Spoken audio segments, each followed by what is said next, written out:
Sommes-nous sur le point de découvrir enfin une planète jumelle de la Terre? Notre monde pourrait-il être percuté par une météorite géante? C'est tout de suite dans Science 2.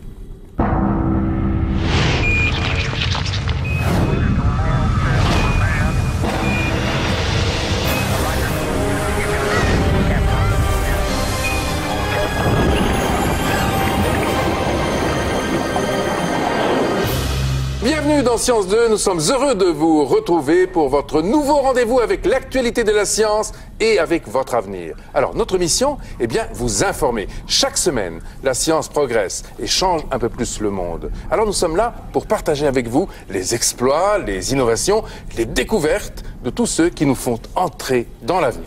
Or, c'est inévitable, le monde qui change suscite des débats. Ce sera également notre rôle dans Science 2 d'aborder avec vous chaque semaine ces grandes questions qui vous concernent, vous passionnent et parfois même vous inquiètent. Et enfin, nous irons plus loin.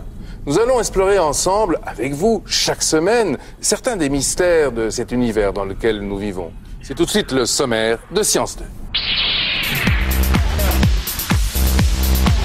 Pour la première fois, des images saisissantes d'une créature des abysses. Ses yeux sont à l'intérieur de son crâne translucide. Sommes-nous seuls dans l'univers? La réponse peut être avec la sonde Kepler, à la recherche d'une planète sœur de la Terre. Êtes-vous en danger lorsque vous utilisez votre téléphone portable ou si vous vivez près d'une antenne relais? C'est notre débat de la semaine. Enfin, la Terre serait-elle menacée par un astéroïde qui pourrait la percuter en 2036? Mais tout de suite, en exclusivité, les images d'un homme qui défie les lois de l'équilibre. Et à présent, imaginez un fil tendu entre deux tours à plus de 400 mètres d'altitude. Et imaginez ensuite un homme capable de surmonter le vertige, la peur, le vent, l'altitude et qui ose franchir la distance entre les deux tours en marchant sur ce filin sans aucune sécurité. Alors cet homme, est-ce qu'il est doté de capacités hors normes? Eh bien la réponse tout de suite avec Antoine Bonfils, rien n'est impossible. New York, ce matin d'août 1974, un homme phénomène défie toutes les lois de la gravité. Très haut dans les nuages, à 450 mètres au-dessus du vide, cet être surhumain est en équilibre sans aucune sécurité sur un fil tendu entre les deux sommets des Twin Towers. Le moindre faux pas, et c'est la mort assurée. 40 ans après, en février dernier, le tout Hollywood récompense d'un Oscar le documentaire tiré de ses exploits. Aujourd'hui encore, aux États-Unis, Philippe Petit, le funambule de l'extrême, est un super-héros. Mais comment un simple être humain a-t-il pu accomplir une telle prouesse? Pour le savoir, revenons en arrière. Dès l'enfance, Philippe Petit apprend à marcher sur un fil comme d'autres marchent sur un trottoir. Très vite, ce marcheur du ciel va se lancer dans les paris les plus insensés. D'abord, la traversée entre les deux flèches de Notre-Dame de Paris. Puis il s'attaque à l'un des plus hauts ponts du monde, dans la baie de Sydney. Mais c'est en novembre 1974 qu'il réalise l'impensable, le hold-up artistique du siècle. Dans la clandestinité la plus totale, il réussit de nuit avec 3 amis à tendre un câble de 50 mètres entre les deux tours jumelles. Malgré une nuit blanche, à bout de force, il va tenter l'impossible. Pourtant, il le sait, tous les éléments sont contre lui. La fatigue, mais aussi la météo. Au moment où il s'élance, il est déséquilibré par des bourrasques de vent. Pire encore, il fait humide et le fil mal assuré glisse terriblement. Autre problème, la police postée au sommet de chaque tour tente de l'intercepter. Pour lui échapper, Philippe Petit va rester perché 45 minutes au-dessus du gouffre. Finalement victorieux sous les acclamations, il se rend aux forces de l'ordre. Mais comment un être humain a-t-il été capable de défier à ce point le vertige? Existe-t-il une explication scientifique à de telles capacités? Pour un bon équilibre, tout tient à une partie anatomique bien cachée au fond de l'oreille interne, comme nous l'explique le professeur Michel Toupé. L'oreille interne, c'est dans les profondeurs, derrière le pavillon, derrière le tympan, des osselets. Il y a ici un petit coquillage dans cette éponge osseuse qui contient en avant l'organe de l'audition proprement dit, et en arrière, des canaux qui mesurent les rotations de l'espace. Puis au milieu, 2 organes qui mesurent la pesanteur, les accélérations linéaires, les freinages. Pour tenir en équilibre, on a tous les mêmes choses. Mais lui, il augmente la précision, c'est-à-dire il va tenir parfaitement immobile, parfaitement en équilibre. Donc il a dû mettre des années à domestiquer un équilibre parfait dans des conditions tête en l'air ou tête en bas. Et ce qui arrive sous les pieds, ils ne doivent pas le tromper, il avance. Le funambule, d'abord, il travaille sous un chapiteau, avec un public qui est dans le noir, et tous les repères sont très stables pour pouvoir se placer. Si ça se met à bouger autour, ça devient infernal. Sur le toit de Philippe, il y avait une grande roue pour les machines. Alors dès qu'un ascenseur bougeait, on voyait la roue tourner. Il nous dit que cette roue, cette immense roue, lui fait beaucoup d'effet parce qu'elle occupe son champ visuel. Je crie à Jean-François, la roue, la roue, la roue, la roue, parce que je vois la roue géante se mettre en route. Quand on est dans un tel conflit d'équilibre où il faut faire attention à tous les repères visuels, si quelque chose se met à bouger, alors on risque d'être entraîné par cette image en mouvement. Ça se domine, ça se contrôle. Et il aurait pu mourir effectivement d'une défaillance. Ça a dû être la peur de sa vie, hein. Effectivement, arrivé au sommet de sa gloire, plus jamais Philippe Petit ne réalisera un tel exploit. Non, comme chaque semaine dans Science 2, nous allons plonger dans l'actualité de la science. Il s'y passe énormément de choses que vous devez connaître. Des découvertes, des innovations, des expériences inédites, parfois même insolites. Par exemple, on vient de découvrir pour la première fois les images d'une créature des grandes profondeurs. Elle est extraordinaire car ses yeux, eh bien, figurez-vous qu'ils sont à l'intérieur d'un crâne translucide. Bien d'autres choses encore dans notre JT de la science d'aujourd'hui. Regardez.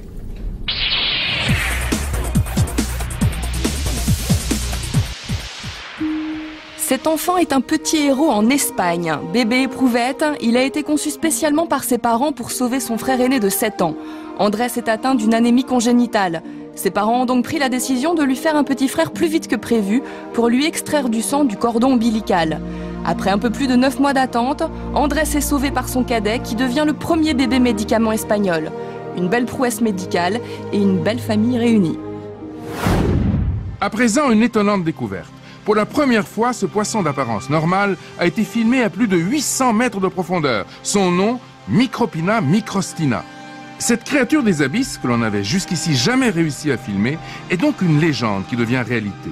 Son signe particulier, c'est d'abord la transparence de sa tête, mais il y a plus fort. Ces 2 points noirs au-dessus de sa bouche ne sont pas ses yeux, mais ses narines. Et ses yeux ici en vert sont situés à l'intérieur d'un crâne totalement transparent. Résultat, il peut regarder au-dessus, au-dessous et devant lui en même temps. Les risques de se faire dévorer par un prédateur sont ainsi minimes. Il faut cesser ce tabou qui consisterait à dire que l'anatomie n'appartient qu'aux médecins et que seuls les étudiants en médecine et les médecins ont le droit de savoir ce qu'il y a à l'intérieur du corps. Je crois que c'est ridicule. Une vingtaine de cadavres humains écorchés et dépecés, c'est l'exposition Our Body, installée place de la Madeleine à Paris, qui déclenche la polémique. C'est choquant quand même. Ça me fait quand même une impression un peu bizarre. C'est réaliste. C'est une très belle exposition. 3000 heures ont été nécessaires pour rendre éternels ces cadavres grâce à une méthode complexe de plastination. Et c'est justement ce qui choque. Certains scientifiques évoquent des problèmes éthiques et d'atteinte à la dignité humaine. La Cité de la Science et le Musée de l'Homme ont d'ailleurs refusé d'accueillir l'exposition. Mais pour ses défenseurs, le but est avant tout pédagogique.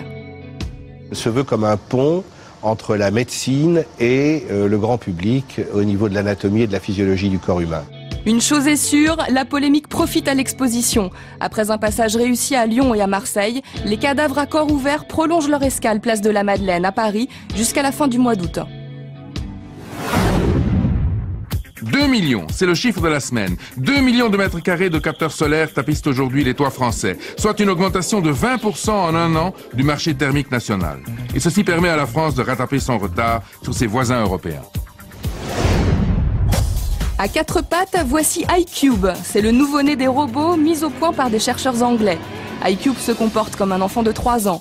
Et les chercheurs vont lui enseigner tout ce qu'un enfant de cet âge connaît, y compris le langage propre aux humains. iCube sera opérationnel en 2010. En attendant, il joue de la batterie, et plutôt bien d'ailleurs.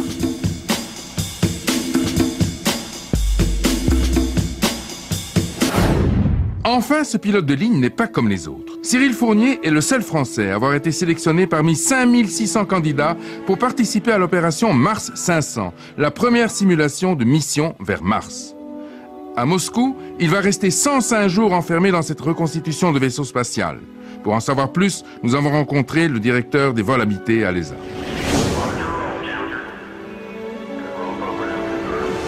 On va tester, on va étudier, on va suivre pendant ces 105 jours la réaction de leur corps, de leur métabolisme, de leur physiologie, et le sommeil, le stress, la réaction à l'isolation.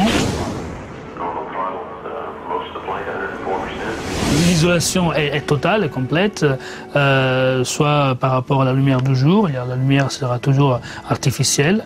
Ils ont des contacts avec les centres de contrôle, mais aussi avec les gens les plus proches qu'on simule être restés sur Terre, et les communications vont être retardées de 20 minutes dans les deux sens pour simuler justement les conditions de communication avec Mars.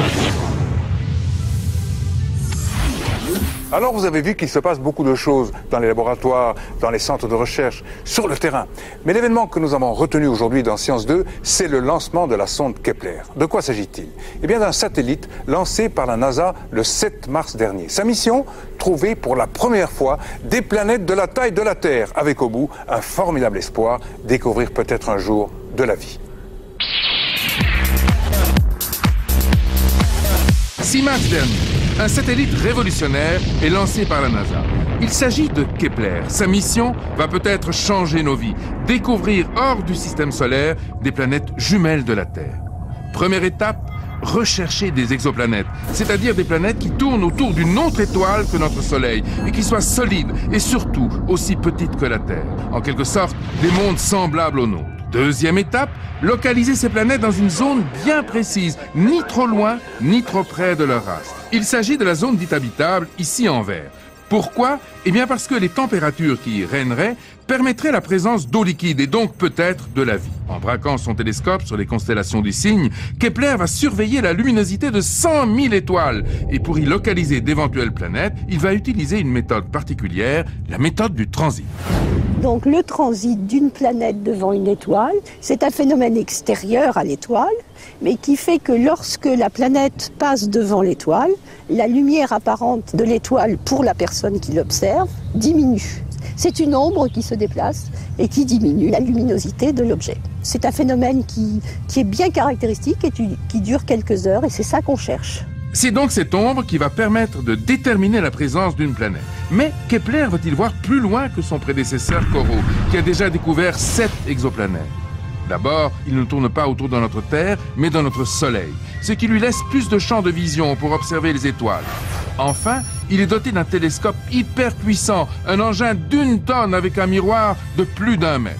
Mais il faudra attendre au moins 3 ans les premiers résultats. Et alors, si Kepler identifie une planète sœur de la Terre, il apportera la preuve tant attendue que peut-être nous ne sommes pas seuls dans l'univers. Ah, Kepler, quel merveilleux instrument d'observation qui vient d'être lancé dans l'espace il y a quelques semaines seulement, avec l'espoir de découvrir d'autres planètes semblables à la Terre. Et pour célébrer cet événement, nous avons le plaisir de recevoir aujourd'hui dans Science 2 Alfred de Vidal-Madjar, astrophysicien à l'Institut d'astrophysique de Paris. Vous êtes le premier à avoir découvert en 2004 une planète dotée d'une atmosphère. Il y avait de l'oxygène, du carbone.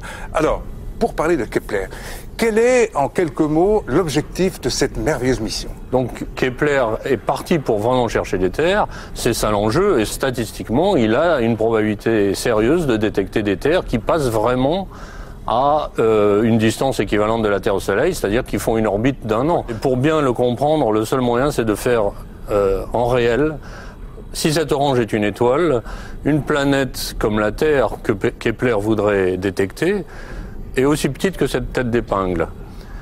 Dans 5% des cas, la planète aura le bon goût de passer juste à un moment donné entre l'étoile et le satellite Kepler.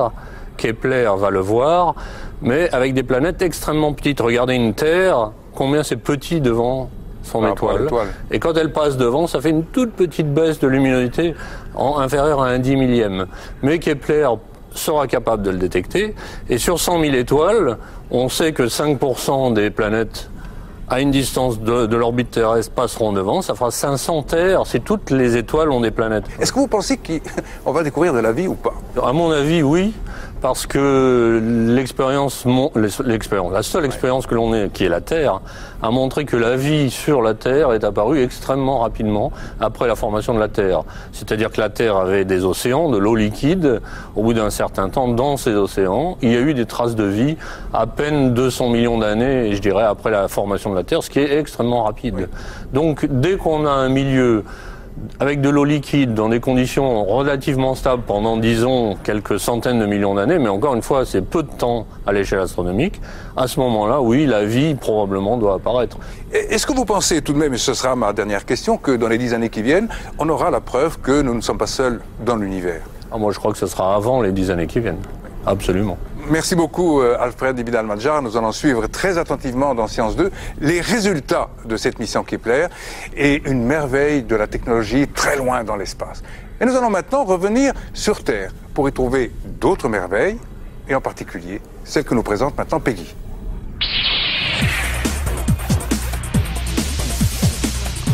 Peggy, bonjour, nous sommes ravis de te retrouver et tu vas nous montrer maintenant que depuis Néandertal, il y a 300 000 ans, l'homme a fait beaucoup de progrès. Au temps préhistorique, c'était des peaux de bêtes et aujourd'hui, ce sont des vêtements intelligents. Première application des textiles intelligents, les cosmétotextiles. Donc comment ça fonctionne? Les cosmétotextiles par un système de microcapsules qui mesurent moins de 5 microns, qui fonctionnent un petit peu comme des grains de raisin gorgés d'actifs et qui, au contact de la peau, par frottement, vont libérer leurs actifs. Et dans ces microcapsules, vous pouvez mettre de l'amincissant, de l'hydratant, mais aussi du répulsif à moustiques, des huiles essentielles qui boostent votre libido, oui. Igor, ou alors beaucoup plus sérieusement, des huiles essentielles qui vont prévenir des crampes ou qui vont soigner quelques courbatures. Ça, c'était les cosmétotextiles. Deuxième application des textiles intelligents, là on parle de matériaux ultra résistants. Regardez ces images assez impressionnantes. Les fabricants de ce jean se sont mis en tête de tester la résistance du pantalon en soulevant un 4x4 qui pèse 6 tonnes et il est juste suspendu au jean. Il n'y a rien d'autre qui le maintient. Et ça a duré 4 jours, cette expérience. Vous voyez, il décolle bien du sol. Hein. Eh bien, croyez-le ou non, mais ce jean n'a aucune déchirure. Aucune déchirure, aucune pas même un déchirure. étirement, rien. Alors, ça a l'air d'être du gadget. Regardez à nouveau ces images, toujours avec le même jean. Cet homme est tiré à 110 km/h par une voiture, il est lâché, il fait 45 mètres sur le goudron. Regardez, juste quelques poussières. Pas de déchirure. C'est extraordinaire. Le même test a été réalisé avec un pantalon en cuir, l'habit du motard par excellence. Hein. Le cuir est déchiré. Le cuir était un peu déchiré avec un pantalon en nylon, c'est carrément la catastrophe. C'est un gros trou assuré. Qu'est-ce que c'est que ce matériau absolument génial? Ça s'appelle l'armalite. J'ai un jean là, en armalite. C'est une fusion entre du coton et des matériaux issus de l'industrie chimique qu'on utilise notamment dans la NASA. Vous avez aussi pour les gardes forestiers des vêtements avec plusieurs couches de fibres qui, tenez-vous bien, bloquent le fonctionnement d'une tronçonneuse en cas de contact parce que les fibres s'en mêlent dans la tronçonneuse. Elles s'en mêlent dans la chaîne de la tronçonneuse. Elles s'en mêlent et elles arrêtent le processus de la tronçonneuse. Et puis pour nous, grand public, vous avez par exemple cette veste Wi-Fi Proof, oui. Je sais que c'est votre débat après, oui. Qui nous prémunit contre les ondes électromagnétiques des portables parce que le revêtement intérieur des poches est fait d'une certaine façon. C'est censé protéger. Voilà. Dernière chose concernant les textiles intelligents, c'est ce qu'on a appelé l'électronique organique. Dans les années 2000, on s'est aperçu que les matières plastiques étaient semi-conductrices.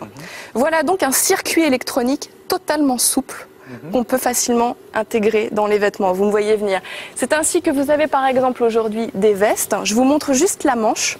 Vous branchez votre portable en Bluetooth par un système très simple et sur la manche, vous avez une interface totalement souple de laquelle vous pouvez contrôler votre portable. Raccrochage, décrochage, vous pouvez parler avec un micro intégré dans le col, là il est caché.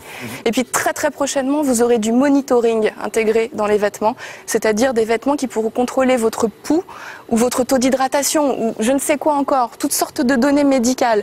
C'est vraiment l'avenir et d'après les spécialistes, d'ici 10 ans, 80% de nos vêtements seront des vêtements intelligents. Eh bien, merci Peggy, c'est formidable, ça nous fait rêver en tout cas à l'avenir, pas seulement à 10 ans, mais à l'avenir immédiat tel que vous nous l'avez présenté maintenant. En tout cas, moi j'ai retenu une chose, c'est que certains de ces vêtements sont censés protéger contre les ondes nocives.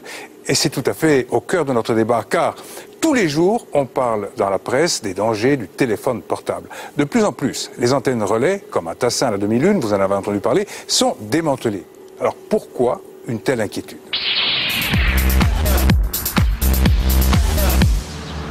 Nous sommes à Chevreuse, à une trentaine de kilomètres de Paris.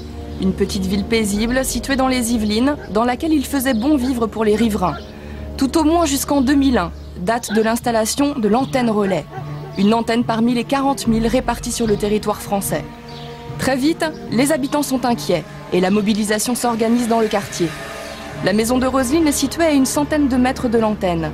Elle est l'une des premières habitantes à s'être inquiétée. Ce qui nous pose souci, c'est que les gens sont de plus en plus malades dans le quartier. Pratiquement tout le monde a des insomnies.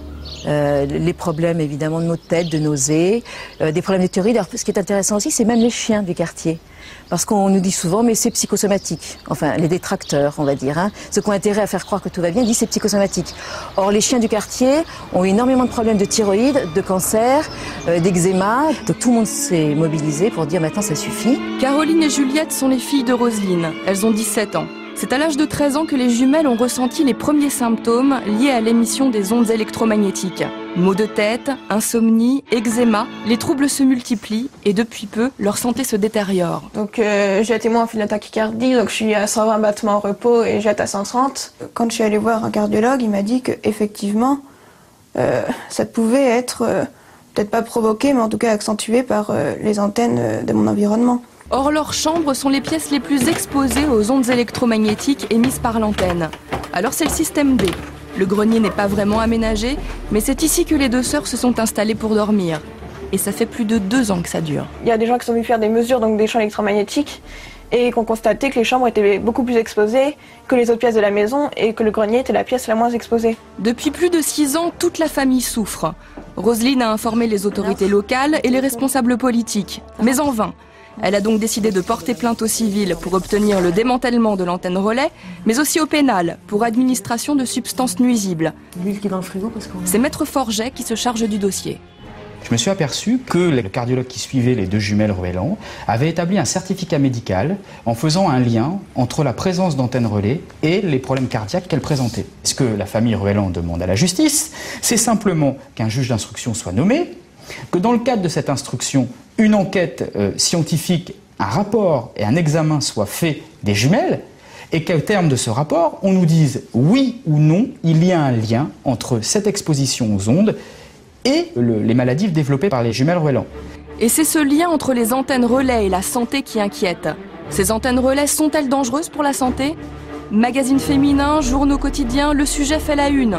Et pour la première fois, la justice demande le démantèlement de certaines antennes. La justice s'appuie pour la première fois sur le principe de précaution pour demander le démontage d'une antenne relais. Avec 2 autres couples, la famille Lagouge a donc porté plainte. La juridiction argumente sur le risque de trouble, qui est certain, puisque les autorités compétentes préconisent l'application d'un principe de précaution. Des démantèlements qui se succèdent. Pourtant, la France est vigilante quant au respect des réglementations. La Fondation Santé et Radiofréquence a été créée en 2005. Reconnue d'utilité publique, elle a une mission, encourager la recherche concernant les effets des ondes électromagnétiques sur les personnes. Pour qualifier notre exposition, en fait, il y a des mesures qui sont faites régulièrement et collectées par l'Agence nationale des fréquences. Le niveau de champ électrique, c'est ça qu'on mesure, il est en dessous de 1 volt par mètre. Et concernant les téléphones portables, la réglementation est très stricte. Ce qu'on fait, c'est qu'on prend le téléphone et on mesure dans des mannequins la puissance absorbée quand le téléphone fonctionne à son maximum. En fait, la réglementation dit que dans la tête et le tronc, il doit être maximum de 2 watts par kilo. Et c'est quand le téléphone cherche son réseau qu'il émet le plus d'ondes. Mais là encore, pour la directrice, rien d'inquiétant. Il y a quand même maintenant, dans les dernières années, un certain nombre d'études qui ont été réalisées et qui, pour l'instant, ne permettent pas d'établir de lien entre le moment où les mal-être de ces personnes arrivent et le moment où elles sont exposées à des ondes radiofréquences. Pourtant, en quelques années, les cas d'électro-hypersensibilité se seraient développés. En cause, non pas l'ensemble des ondes qui nous entourent, mais une catégorie d'ondes très spécifiques, les ondes pulsées à très basse fréquence, celles émises par les téléphones et les antennes relais. À Lyon, le docteur Rafalovic reçoit de plus en plus de patients sensibles à ce type d'ondes. Dites-moi. Je reviens vous voir pour mes problèmes de douleur de tête. Si j'ai été trop exposée dans la journée, je me couche comme hier soir, par exemple, avec des acouphènes. J'ai des bruits comme des bruits métalliques dans la tête qui me font un bruit de fond terrible. Dans votre maison, je sais que vous avez fait un lit avec un tissu blindé autour. Oui. Est-ce que quand vous êtes au moins la nuit, est-ce que vous arrivez à vous reposer dans votre lit? Oui. Il y a de quoi être inquiet quand on comprend comment ces ondes agissent sur le vivant. Par exemple, le fait que ça brise les brins d'ADN, c'est très inquiétant. Briser l'ADN, une accusation qui n'a rien d'anodin, car elle sous-entendrait un risque de cancer. Retour à Chevreuse dans les Yvelines. Roselyne a rendez-vous avec Lucien, son voisin. Ça va bien ? Très bien. En 2004, Lucien est victime d'un cancer de la glande parotide. Pendant 8 ans, il était gérant d'un hôtel. Il devait être joignable sur son portable 24 heures sur 24. Du coup, il ne s'en séparait jamais, même pas la nuit. Aujourd'hui, Lucien impute sa maladie aux ondes émises par son téléphone. Ouais. Tu vois, j'ai toujours la paupière qui ferme mal, la lèvre supérieure qui fonctionne pas. Il vient de porter plainte contre X. La chose qui m'intéresse dans ce dossier, c'est de savoir si mon téléphone est la source de mes problèmes. J'en suis persuadé, maintenant je demande à la justice de le confirmer. Les quelques études qui ont étudié 10 ans d'utilisation 1 heure par jour ont dans l'ensemble observé un doublement de risque de cancer au cerveau du côté de l'utilisation du portable. Donc il n'y a pas de preuves scientifiques, mais il y a une inquiétude légitime. Le docteur Servan-Schreiber met en garde l'opinion publique sur les risques que pourrait faire courir l'utilisation d'un téléphone portable sur le cerveau. 19 scientifiques se sont joints à lui. En ce qui concerne les enfants, le principe de précaution doit obligatoirement être appliqué.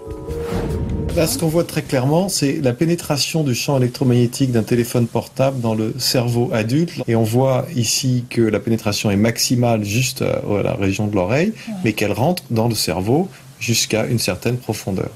Ce qu'on voit, c'est que chez l'enfant de 10 ans, ça rentre encore plus, et chez l'enfant de 5 ans, considérablement plus. Donc, dans l'état de doute actuel sur lequel nous sommes en matière de téléphonie portable, il est essentiel de protéger les enfants et de dire pas de téléphone portable avant l'âge de 12 ans, mais on pourrait dire 15, on pourrait dire 18. Vous savez, le cerveau finit sa maturation en gros à 21 ou 22 ans. Donc, enfin, si on empêchait les adolescents d'avoir un téléphone portable aujourd'hui, je pense qu'on aurait une révolution. Pour éviter la révolution, les pouvoirs publics ont décidé d'organiser en avril prochain une table ronde des antennes relais et des téléphones portables entre les opérateurs et les associations d'usagers. Le portable est-il, oui ou non, dangereux pour la santé ? Alors, comme nous venons de le voir dans ce reportage, certaines personnes semblent se plaindre, souffrir des ondes électromagnétiques. Mais la science, tout de même, n'a pas vraiment tranché.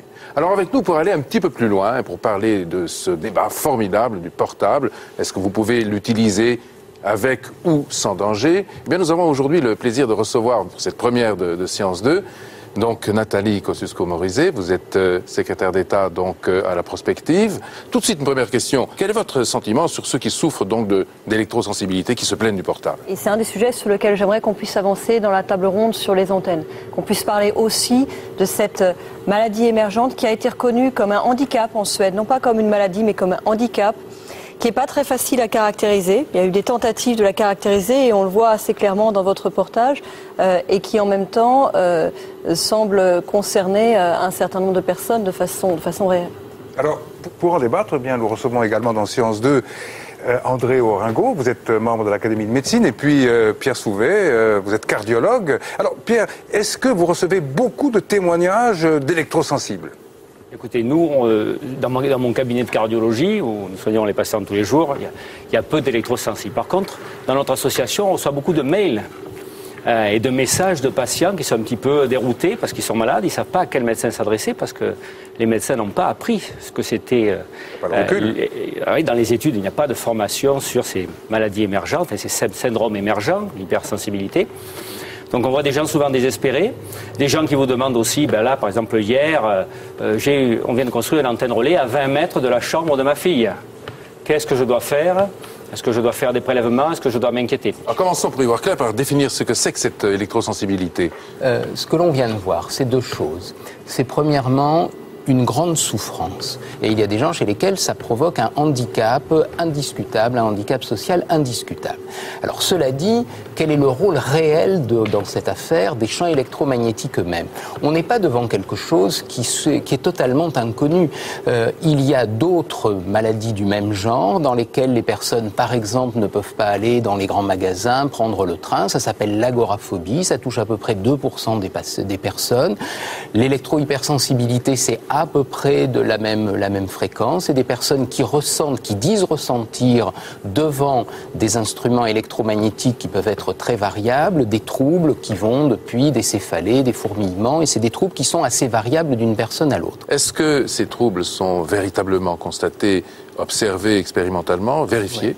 Dans la quasi-totalité des cas où des gens signalé qu'ils avaient tel ou tel trouble et où ils ont été mis en face d'un dispositif qui était censé créer ces troubles sans savoir s'il était allumé ou éteint, dans la quasi-totalité des études, ils sont incapables de dire s'il est allumé ou éteint. Ça rentre dans le cadre de ce qu'on appelle des phobies, des troubles anxieux et qui sont d'ailleurs parfaitement reconnus. Moi, je ne vois pas du tout les choses de la même façon. Vous ne voyez pas les choses comme ça? Pas du tout. Vous savez, quand vous faites une radio, vous êtes irradié et vous ne ressentez pas l'irradiation. Donc là, sur l'aspect aigu, vous passez à côté d'un téléphone, quelques secondes, une antenne, vous ne ressentirez rien du tout. Par contre, c'est les effets chroniques à long terme qui posent problème. Et là, il y a une multitude d'études qui montrent des effets chroniques sur donc, les ruptures des brins d'ADN, on peut en parler, une baisse de sécrétion de la mélatonine, du stress oxydatif, enfin plein de lésions chroniques importantes. Donc dire que les ondes électromagnétiques ne sont pas toxiques, c'est faux, c'est faux. Il y a des conséquences sur la santé. Une question qui se pose aussi, c'est pourquoi est-ce qu'on a déjà démonté des antennes? Est-ce que ça signifie qu'elles sont véritablement dangereuses? Non, quand vous regardez la jurisprudence sur les antennes, ce qui a été pris en compte, en fait, pour l'essentiel, c'est la reconnaissance d'un trouble, mais d'un trouble qui est lié aussi au fait ou à la façon dont les gens le ressentent. Je veux dire, il est indéniable, et c'est ce que vous disiez, professeur, qu'il y a des situations dans lesquelles les gens sont troublés. Alors pour quelle raison est-ce qu'ils sont troublés? Ça, c'est une autre situation, c'est une autre chose. Mais c'est vrai qu'il y a des antennes qui ont été démontrées, et c'est aussi ce qui marque l'urgence de cette table ronde sur la téléphonie, c'est que, je le disais, les opérateurs ont des obligations de couverture du territoire. Les citoyens, pour certains, sont inquiets, et entre les deux, il y a les élus qui sont dans une situation absolument impossible. Ils sont véritablement pris en sandwich entre les habitants qui veulent la couverture, des opérateurs qui ont des obligations de couverture, et on a les moyens à un moment de les sanctionner s'ils ne remplissent pas leurs obligations de couverture, et en même temps, des associations ou des riverains qui parfois peuvent être inquiets. Donc moi je dis, faisons de cette situation de confusion une chance, une opportunité, puisque personne n'est satisfait de la situation actuelle. C'est le moment de se mettre autour de la table et d'essayer d'en sortir par le haut. Nous, tout ce qu'on demande, c'est être intelligent, avoir du bon sens. Nous sommes pour le portable, mais avec bon sens, avec joie, sans risque. Donc mettre le kit piéton le plus souvent possible, mettre le haut-parleur chez vous, qui a des gestes simples, et ça n'est absolument pas de la démagogie, c'est de l'information. Sur les antennes relais, la grosse différence par rapport au portable, c'est que c'est de la pollution subie. Si vous voulez téléphoner des heures, comme si vous voulez fumer, c'est votre droit. Du moment que vous savez les conséquences, c'est votre droit. Par contre, à antenne WiMAX, ça, c'est des pollutions subies. Donc là, évidemment, la réaction des gens est différente. C'est une pollution. On voit encore des antennes sur les écoles. Mais ça paraît aberrant. Ou à Aix, là, j'ai visité un immeuble, 14 antennes sur le toit. C'est sûr que les gens du dernier étage et les gens d'en face, ils sont un petit peu déboussolés. Donc, démagogie, non. Conclusion de la médecine, non. En ce qui concerne ce qu'a dit l'Académie de médecine, elle a simplement dit qu'il n'y avait pas d'éléments nouveaux qui justifiaient qu'on fasse un communiqué aussi alarmiste que l'appel des 20. La deuxième chose que j'ai attendue, qui mérite commentaire, c'est le fait que les champs électromagnétiques casseraient l'ADN.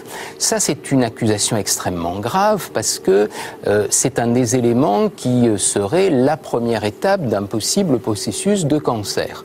Or, il est impossible physiquement que les champs électromagnétiques cassent l'ADN. Pour casser l'ADN, pour casser une liaison covalente, il faut à peu près 1 électron-volt. Vous êtes à 1 million de fois plus bas comme énergie des photons, que ce soit pour les antennes ou pour les téléphones de mobile.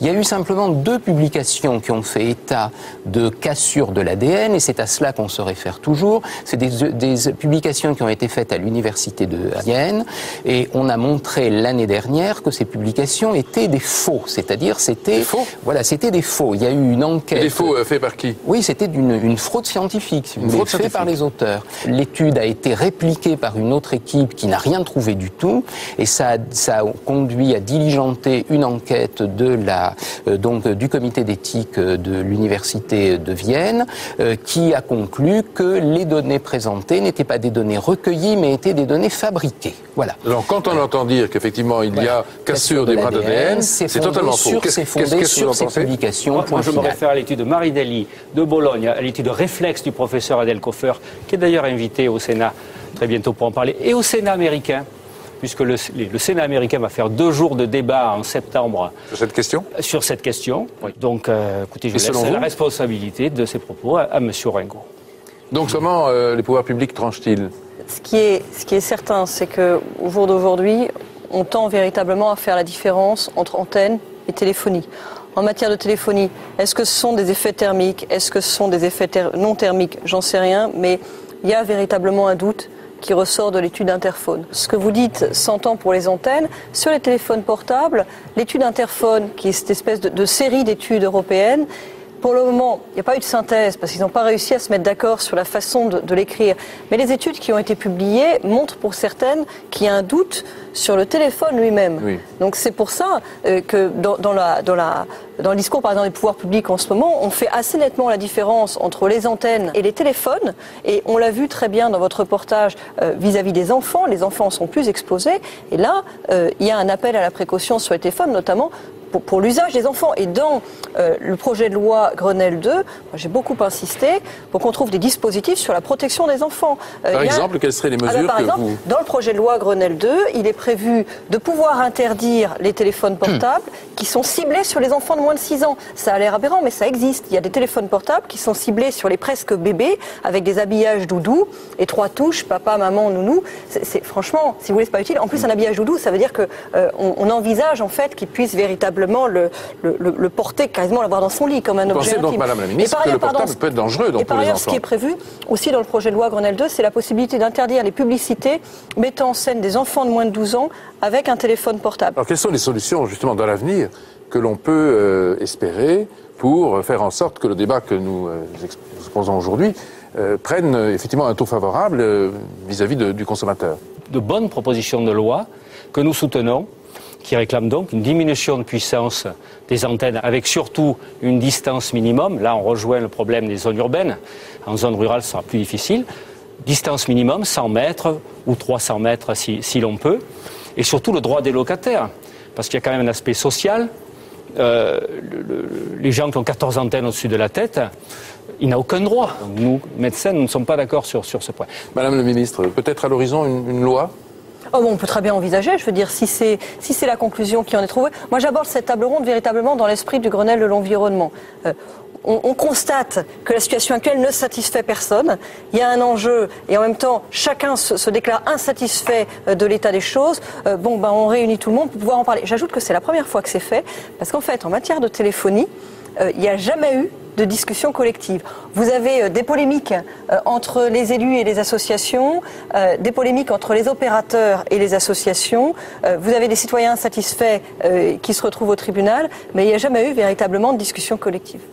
Eh bien, merci beaucoup, Madame la Ministre. Nous nous retrouverons donc pour suivre les conclusions et les évolutions, en tout cas au cours de ce Grenelle des antennes, de l'électromagnétisme en général, de l'électrosensibilité. En attendant, soyez effectivement un tout petit peu vigilants. Alors évidemment, on le sait, le risque zéro n'existe pas. Il peut venir de partout de votre portable, on l'a dit, mais aussi de l'espace. Vous savez qu'un très grand nombre d'astéroïdes, de météorites, de géocroiseurs de toute taille gravitent dans le système solaire. Certains passent même très près de la Terre, si près, pour certains d'entre eux, qu'ils pourraient même entrer en collision avec elle. Est-ce qu'aujourd'hui, la Terre est menacée par des météorites, des astéroïdes plus ou moins gros, qui pourraient la percuter ? Vous le savez, c'est arrivé dans le passé. Il y a 65 millions d'années, un astéroïde de 10 km de diamètre a percuté la Terre. Le choc a été tel que les dinosaures ont été balayés. Et à l'instant où je vous parle, très loin dans l'espace, un énorme bloc rocheux de 27 millions de tonnes et de 270 mètres de long glisse dans le vide. Jour après jour, son orbite l'approche de la Terre. Il s'appelle Apophis. En 2036, Apophis pourrait bien croiser la route de notre planète et la percuter. Bien sûr, les probabilités sont relativement minces, mais les scientifiques, vous allez le voir, prennent la menace très au sérieux. Apophis. Pour les Égyptiens de l'Antiquité, c'était le nom d'un immense serpent au royaume des morts qui incarnait le chaos et la destruction. Aujourd'hui, ce n'est encore qu'un minuscule point dans l'espace. Le voici, 2004 MN4, un astéroïde géocroiseur de 270 mètres de long qui croise l'orbite de la Terre à chaque révolution. En 2004, on donne l'alerte. Selon toute vraisemblance, l'objet, qu'on baptise alors Apophis, pourrait entrer en collision avec la Terre le vendredi 13 avril 2029. Et tout y est, oui, même le vendredi 13. Aussitôt, la menace est prise au sérieux, car de nombreux impacts dans le passé ont bouleversé l'histoire de la Terre. Il y a 65 millions d'années, à la fin du Crétacé, un météore de 10 km de diamètre percute notre planète dans le golfe du Mexique. Dans les secondes qui suivent, des milliards de tonnes de poussière sont projetées dans l'atmosphère, faisant obstacle au rayonnement solaire. D'innombrables espèces, végétales et animales, ne peuvent résister à la nuit, qui s'abat alors sur la planète pendant plus de 2 ans. C'est ainsi qu'a pris fin le long règne des dinosaures. Heureusement, Apophis est plus petit. C'est un énorme bloc rocheux de 27 millions de tonnes. Mais n'en doutons pas, les dégâts pourraient être considérables. Et les événements se précipitent. En 2005, l'alerte est levée. De nouvelles observations démontrent qu'Apophis ratera la Terre d'au moins 32 000 km. Alors, on respire. Mais on a tort. Nous sommes à Nice, à l'Observatoire de la Côte d'Azur. Et voici Patrick Michel, un des meilleurs spécialistes européens des astéroïdes. Et il nous explique pourquoi, en croyant qu'Apophis raterait la Terre en 2029, on a négligé un petit détail. Oui, alors le petit détail, c'est celui-là. Alors en fait, je vous ai dessiné ici la trajectoire de la Lune avec la Terre au centre et la trajectoire d'Apophis. Et en 2029, quand Apophis va passer entre la Terre et la Lune, donc à moins de 32 000 km, eh bien on a encore une incertitude de 600 mètres sur sa trajectoire, qui fait que s'il passe dans cette petite zone-là, eh bien en 2036, il tombe sur Terre. En revanche, s'il passe à l'extérieur de cette zone, eh bien, il va rater la Terre de plusieurs millions de kilomètres. Et le problème, c'est que prédire s'il va passer dans cette petite zone qui est vraiment très petite nécessite de prendre en compte des tas de perturbations qu'on n'est pas capable de calculer pour l'instant, d'où l'incertitude. Conclusion, l'apocalypse est renvoyé au 13 avril 2036, qui, cette fois, tombe un dimanche. Mais à présent, imaginons le pire. Quelles seraient les conséquences d'un impact avec Apophis ? Tout d'abord, en pénétrant dans l'atmosphère, l'astéroïde serait soudain chauffé à 1600 degrés.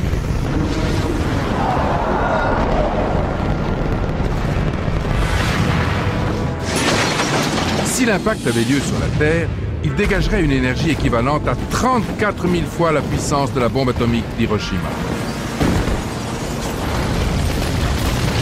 En quelques secondes, l'onde de choc se propagerait plus vite que la vitesse du son. Et même si les zones concernées sont évacuées, il y aurait d'innombrables victimes. Aujourd'hui, la NASA estime à 1 sur 45 000 la malchance d'un impact avec la Terre en 2036. Et c'est plutôt rassurant. Mais pour en avoir le cœur net, il faudra tout de même attendre 2013. Alors en 2013, Apophis va passer relativement près de la Terre, à peu près 15 millions de kilomètres. Alors c'est suffisamment loin pour qu'il n'y ait pas de collision, mais c'est suffisamment près pour qu'on puisse l'observer avec des radiotélescopes, comme le radiotélescope d'Arecibo. Et ceci va nous permettre de savoir s'il peut éventuellement rentrer en collision avec la Terre en 2036 ou non. Alors, imaginons qu'Apophis soit sur une trajectoire de collision. Et dans ce cas, que pourrions-nous faire? Première solution, pulvériser le bolide. Pour cela, il faudrait enfouir une forte charge nucléaire au centre de l'astéroïde.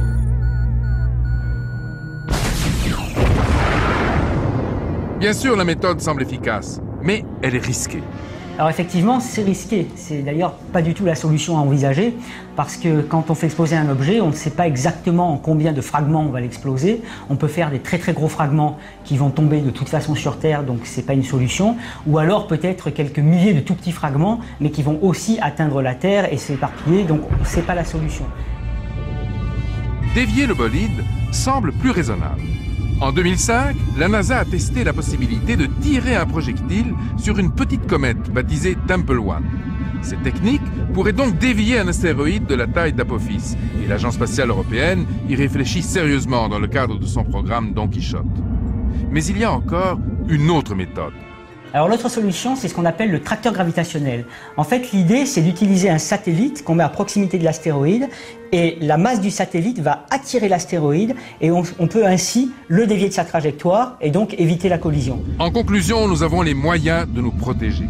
Mais à une condition. D'abord, anticiper, et ensuite, ne pas sous-estimer la menace qui nous guette, là-haut, dans les profondeurs noires et glacées de l'espace. Bien, Igor, notre rendez-vous touche à sa fin et la semaine prochaine, un passionnant sujet. Oui, une question fascinante. En tout cas, elle a fasciné les auteurs de science-fiction depuis des décennies. Est-ce qu'il est possible de voyager dans le temps depuis 1895 avec Herbert George Wells et sa fameuse machine à explorer le temps? On s'est posé cette question. Nous allons tenter d'y répondre pour vous la semaine prochaine. Oui, parce qu'on voyage évidemment sans difficulté dans l'avenir quand on suit les lois de la relativité, mais dans le passé, c'est tout à fait différent. Eh bien, nous essaierons d'en savoir plus. Et en attendant donc ce voyage dans le temps, il nous reste à tous et à toutes de vous souhaiter une excellente semaine. Au revoir à tous. À la semaine prochaine.